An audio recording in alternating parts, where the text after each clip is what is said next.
নমস্কার শ্রোতা বন্ধুরা, আজ আমার নিবেদন শরৎচন্দ্র চট্টোপাধ্যায়ের লেখা লালু গল্পের দ্বিতীয় পাঠ, অর্থাৎ লালুর পাঠাবলী। প্রসঙ্গত উল্লেখ্য যে প্রথম পাঠটি আমি আমার চ্যানেলে আপলোড করেছি। যারা এখনও শোনেননি তাদেরকে শোনার অনুরোধ রইল। তাহলে শুরু করি আজকের গল্প, লালুর দ্বিতীয় পাঠ, অর্থাৎ লালুর পাঠাবলী। তার ডাকনাম ছিল লালু। ভালো নাম অবশ্য একটা ছিলই, কিন্তু মনে নেই। জানো বোধ হয়, হিন্দিতে লাল শব্দটার অর্থ হচ্ছে প্রিয়। এ নাম কে তারে দিয়েছিল জানি নেই, কিন্তু মানুষের সঙ্গে নামের এমন সঙ্গতি কদাচিৎ মেলে। সে ছিল সকলের প্রিয়। স্কুল ছেড়ে আমরা গিয়ে কলেজে ভর্তি হলাম। লালু বললে সে ব্যবসা করবে। মায়ের কাছে 10 টাকা চেয়ে নিয়ে সে ঠিকাদারি শুরু করে দিল। আমরা বললাম, লালু তোমার পুঁজি তো 10 টাকা। সে হেসে বললে, আর কত চাই, এই তো ঢের। সবাই তাকে ভালোবাসত। তার কাজ জুটে গেল। তারপরে কলেজের পথে প্রায় দেখতে পেতাম লালু ছাতি মাথায় জন কয়েক কুলি মজুর নিয়ে রাস্তার ছোটোখাটো মেরামতির কাজে লেগেছে। আমাদের দেখে হেসে তামাশা করে বলতো, যা যা দৌড়ো, পার্সেন্টেজের খাতায় এখনই ঢেড়া পড়ে যাবে। আরও ছোটোকালে যখন আমরা বাংলা স্কুলে পড়তাম, তখন সে ছিল সকলের মিস্ত্রি। তার বইয়ের থলির মধ্যে সর্বদাই মজুদ থাকত একটা হামানদিস্তার ডাঁটি, একটা নরুন, একটা ভাঙা ছুরি, ফুটো করবার একটা পুরনো তুরপুনের ফলা, একটা ঘোড়ার নাল। কি জানি কোথা থেকে সে এসব সংগ্রহ করেছিল, কিন্তু এ দিয়ে পারত না সে এমন কাজ নেই। স্কুল শুদ্ধ সকলের ভাঙ্গা ছাতি সারানো, স্লেটের ফ্রেম আটা, খেলতে ছিঁড়ে গেলে তখনই জামা কাপড় সেলাই করে দেওয়া, এমন কত কি। কোনো কাজে কখনো না বলতো না, আর করতো চমৎকার। একবার ছট পরবের দিনে কয়েক পয়সার রঙিন কাগজ আর শোলা কিনে কি একটা নতুন তৈরি করে সে গঙ্গার ঘাটে বসে প্রায় 2.5 টাকার খেলনা বিক্রি করে ফেলল। তার থেকে আমাদের পেট ভরে চিনে বাদাম ভাজা খাইয়ে দিলে। বছরের পরে বছর যায়, সকলে বড় হয়ে উঠলাম। জিমন্যাস্টিকের আখড়ায় লালুর সমকক্ষ কেউ ছিল না। তার গায়ে জোর ছিল যেমন অসাধারণ, সাহস ছিল তেমনি অপরিসীম। ভয় কারে কয় সে বোধ করি জানত না। সকলের ডাকেই সে প্রস্তুত, সবার বিপদেই সে সকলের আগে এসে উপস্থিত। কেবল তার একটা মারাত্মক দোষ ছিল, কাউকে ভয় দেখাবার সুযোগ পেলে সে কিছুতেই নিজেকে সামলাতে পারত না। এতে ছেলে বুড়ো গুরুজন সবাই তার কাছে সমান। আমরা কেউ ভেবে পেতাম না ভয় দেখাবার এমন সব অদ্ভুত ফন্দি তার মাথায় এক নিমিষে কোথা থেকে আসতো। 2-1টা ঘটনা বলি। পাড়ার মনোহর চাটুর্যের বাড়ি কালী পুজো। দুপুর রাতে বলির ক্ষণ বয়ে যায়, কিন্তু কামার অনুপস্থিত। লোক ছুটল ধরে আনতে, কিন্তু গিয়ে দেখে সে পেটের ব্যথায় অচেতন। ফিরে এসে সংবাদ দিতে সবাই মাথায় হাত দিয়ে বসল। উপায়, এত রাত্রে ঘাতক মিলবে কোথায়? দেবীর পুজো পণ্ড হয়ে যায় যে। কে একজন বললে, পাঠা কাটতে পারে লালু। এমন অনেক সে কেটেছে। লোক দৌড়লো তার কাছে। লালু ঘুম ভেঙে উঠে বসলো। বললে, না। না কি গো, দেবীর পুজোয় ব্যাঘাত ঘটলে সর্বনাশ হবে যে। লালু বললে, হয় হোক গে, ছোটবেলায়ও কাজ করেছি, কিন্তু এখন আর করব না। যারা ডাকতে এসেছিল তারা মাথা কুটতে লাগলো। আর 10-15 মিনিট মাত্র সময়, তারপরে সব নষ্ট, সব শেষ। তখন মহাকালীর কোপে কেউ বাঁচবে না। লালুর বাবা এসে আদেশ দিলেন যেতে। বললেন, ওরা নিরুপায় হয়ে এসেছেন, না গেলে অন্যায় হবে, তুমি যাও। সে আদেশ অমান্য করার সাধ্য লালুর নেই। লালুকে দেখে চাটুজ্যমশাইয়ের ভাবনা ঘুচল। সময় নেই। তাড়াতাড়ি পাঠা উৎসর্গিত হয়ে কপালে সিঁদুর, গলায় জবার মালা পরে হাঁড়ি কাঠে পড়ল। বাড়ি শুদ্ধ সকলের মা মা রবের প্রচণ্ড চিৎকারে নিরুপায় নিরীহ জীবের শেষ আর্তকণ্ঠ কোথায় ডুবে গেল। লালুর হাতের খড়গ নিমিষে ঊর্ধ্বত্থিত হয়েই সজোরে নামল। তারপরে বলির ছিন্ন কণ্ঠ থেকে রক্তের ফোয়ারা কালো মাটি রাঙা করে দিলে। লালু ক্ষণকালে চোখ বুজে রইল। ক্রমশ ঢাক ঢোল কাশির সংমিশ্রণে বলির বিরাট বাজনা থেমে এলো।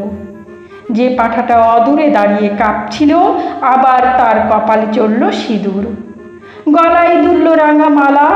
আবার সেই হাড়িকাঠ, সেই ভয়ঙ্কর অন্তিম আবেদন, সেই বহুকণ্ঠের সম্মিলিত মা মা ধ্বনি। আবার লালুর রক্তমাখা খাড়া উপরে উঠে চক্ষের পলকে নিচে নেমে এলো।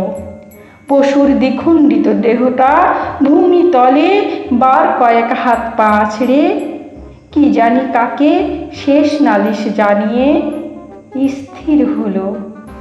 তার কাটা গলার রক্তধারা রাঙামাটি আরও খানিকটা রাঙিয়ে দিলে। ঢুলিরা উন্মাদের মতো ঢোল বাজাচ্ছে। উঠানে ভিড় করে দাঁড়িয়ে বহু লোকের বহু প্রকারের কোলাহল। সুমুখের বারান্দায় কার্পেটের আসনে বসে মনোহর চাটুর্যে মুদ্রিত নেত্রে ইষ্ট নাম জপে রত। অকস্মাৎ লালু ভয়ঙ্কর একটা হুঙ্কার দিয়ে উঠল। সমস্ত শব্দ সারা গেল থেমে। সবাই বিস্ময়ে স্তব্ধ। এ আবার কি? লালুর অসম্ভব বিস্ফারিত চোখের তারা দুটো যেন ঘুরছে। চেঁচিয়ে বললে, আর পাঠা কই? বাড়ির কে একজন ভয়ে ভয়ে জবাব দিলে, আর তো পাঠা নেই, আমাদের শুধু দুটো করেই বলি। লালু তার হাতের রক্তমাখা খাড়াটা মাথার উপরে বার দুই ঘুরিয়ে ভীষণ কর্কশ কণ্ঠে গর্জন করে উঠল, নেই পাঠা, সে হবে না, আমার ঘুম চেপে গেছে, দাও পাঠা, নইলে আজ আমি যাকে পাবো ধরে নরবলি দেব। মা মা জয়কালী বলেই একটা মস্ত লাফ দিয়ে সে হাঁড়ি কাঠের এদিক থেকে ওদিক গিয়ে পড়ল। তার হাতের খাড়া তখন বন বন করে ঘুরছে। তখন যে কাণ্ড ঘটল ভাষায় বর্ণনা করা যায় না। সবাই একসঙ্গে ছুটল সদর দরজার দিকে, পাছে লালু ধরে ফেলে। পালাবার চেষ্টায় বিষম ঠেলাঠেলি হুড়োমুড়িতে সেখানে যেন দক্ষ যজ্ঞ ব্যাপার বেঁধে গেল। কেউ পড়েছে গড়িয়ে, কেউ হামাগুড়ি দিয়ে, কারো পায়ের ফাঁকের মধ্যে মাথা গলিয়ে বেরোবার চেষ্টা করছে, কারো গলা, কারো বগলের চাপের মধ্যে পড়ে দম আটকাবার মতো হয়েছে। একজন আর একজনের ঘাড়ের উপর দিয়ে পালাবার চেষ্টায় ভিড়ের মধ্যে মুখ থুবড়ে পড়েছে। কিন্তু এসব মাত্র মুহূর্তের জন্য, তারপরেই সমস্ত ফাঁকা। লালু গর্জে উঠল, মনোহর চাটুর্যে কই? পুরুত গেল কোথায়? পুরুত রোগালোক সে গণ্ডগোলের সুযোগে আগেই গিয়ে লুকিয়েছে প্রতিমার আড়ালে। গুরুদেব কুশাসনে বসে চণ্ডীপাঠ করছিলেন। তাড়াতাড়ি উঠে ঠাকুর দালানের একটা মোটা থামের পিছনে গা ঢাকা দিয়েছেন। কিন্তু বিপুল আয়তন দেহ নিয়ে মনোহরের পক্ষে ছুটাছুটি করা কঠিন। লালু এগিয়ে গিয়ে বাঁ হাতে তার একটা হাত চেপে ধরলে, বললে, চলো, হাঁড়ি কাঠে গিয়ে গলা দেবে। একে তার বজ্র মুষ্টি, তাতে ডান হাতে খাড়া। ভয়ে চাটুজ্যের প্রাণ উড়ে গেল। কাঁদো কাঁদো গলায় মিনতি করতে লাগলেন, লালু, স্থির হয়ে চেয়ে দেখো, আমি পাঁঠা নই, মানুষ। আমি সম্পর্কে তোমার জ্যাঠামশাই হই বাবা। তোমার বাবা আমার ছোট ভাইয়ের মতো। সে জানি নে, আমার খুন চেপেছে। চলো, তোমাকে বলি দেব, মায়ের আদেশ। চাটুজ্জে ডুকরে কেঁদে উঠলেন, না বাবা, মায়ের আদেশ নয়, কখনো না। মা যে জগৎজননী। লালু বললে, জগৎজননী? সে জ্ঞান আছে তোমার? আর দেবে পাঠা বলি? ডেকে পাঠাবে আমাকে পাঠা কাটতে? বলো। চাটুজ্জে কাঁদতে কাঁদতে বললেন, কোনো দিন নয় বাবা, আর কোনো দিন নয়। মায়ের সম্মুখে 3 সত্যি করছি, আজ থেকে আমার বাড়িতে বলি বন্ধ। ঠিক তো? ঠিক বাবা, আর কখনো না। আমার হাতটা ছেড়ে দাও বাবা, একবার পায়খানায় যাব। লালু হাত ছেড়ে দিয়ে বললে, আচ্ছা যাও, তোমাকে ছেড়ে দিলাম। কিন্তু পুরুত পালালো কোথা দিয়ে? গুরুদেব সে কই? এই বলে সে পুনশ্চ একটা হুঙ্কার দিয়ে লাফ মেরে ঠাকুর দালানের দিকে অগ্রসর হতেই প্রতিমার পিছন ও থামের আড়াল হতে 2 বিভিন্ন গলার ভয়ার্ত ক্রন্দন উঠল। সরু ও মোটায় মিলিয়ে সে শব্দ এমন অদ্ভুত ও হাস্যকর যে লালু নিজেকে আর সামলাতে পারলে না। হা হা হা করে হেসে উঠে দুম করে মাটিতে খাড়াটা ফেলে দিয়ে এক দৌড়ে বাড়ি ছেড়ে পালালো। তখন কারও বুঝতে বাকি রইল না, খুন চাপাটাপা সব মিথ্যে, সব তার চালাকি। লালু শয়তানি করে এতক্ষণ সবাইকে ভয় দেখাচ্ছিল। মিনিট 5 মধ্যে যে যেখানে পালিয়েছিল ফিরে এসে জুটল। ঠাকুরের পুজো তখনও বাকি, তাতে যথেষ্ট বিঘ্ন ঘটেছে এবং মহা হইচই কলরবের মধ্যে চাটুজ্জে মশাই সকলের সম্মুখে বারবার প্রতিজ্ঞা করতে লাগলেন, ওই বজ্জাত ছোড়াটাকে যদি না কাল সকালে ওর বাপকে দিয়ে 50 ঘা জুতো খাওয়ায়, তো আমার নামই মনোহর চাটুজ্জে নয়। কিন্তু জুতো তাকে খেতে হয়নি। ভোরে উঠেই সে যে কোথায় পালালো, 7-8 দিন কেউ তার খোঁজ পেলে না। দিন 7 পরে একদিন অন্ধকারে লুকিয়ে মনোহর চাটুজ্জের বাড়িতে ঢুকে তার ক্ষমা এবং পায়ের ধুলো নিয়ে সে যাত্রা বাপের ক্রোধ থেকে নিস্তার পেলে। কিন্তু সে যাই হোক, দেবতার সামনে সত্য করেছিলেন বলে চাটুজ্জে বাড়ির কালী পুজোয় তখন থেকে পাঠা বলি উঠে গেল।